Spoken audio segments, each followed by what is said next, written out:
Welcome to E3. It's a big video game trade show where a lot of announcements are made. Maybe you've heard of it. This is Show Daily. It's the official E3 magazine, and full of news about those big announcements. A new issue is published for each day the show floor is open. It has a bland look and... Hey! Wake up! Look, I get it.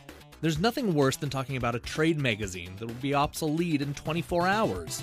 Most of the magazines we've covered have had at least reviews and rumors and editorial features. I mean, Fell may have been an awful magazine, but this dopey article about leaving your husband for a PlayStation 2 can still be enjoyed a decade later.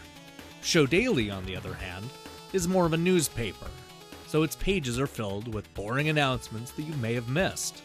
But you can wake up now, because this episode isn't actually about Show Daily. You see, there was a time when one of the perks of going to E3 was collecting weird and obscure magazines.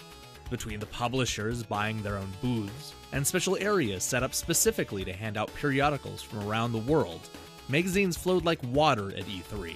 Hell, at $5 a bottle, there's a good chance magazines were even more abundant than water. Of course, this kind of thing wasn't exclusive to E3. I remember picking up issues of New Type Gaming and Turbo Force at the Consumer Electronics Show back in the early 1990s. Where else would I find a magazine like 3 for 3DO enthusiasts? It's not like my local Safeway was going to stock a magazine about 3DO.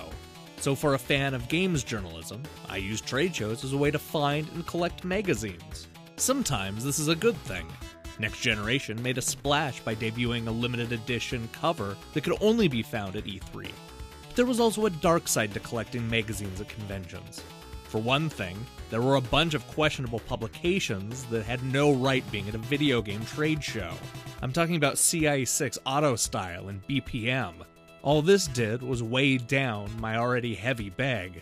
With print media on the decline, you don't see as many magazines being passed out at trade shows. Although expected, it's still a disappointing development. Weirdly enough, that's not the only thing ruining the once great tradition. With airline companies charging absurd fees for heavy luggage, the days of carrying home dozens of magazines are behind us. In some ways, it's easier like this, but part of me yearns for the days when I could uncover a hidden gem like 3 for 3DO enthusiasts.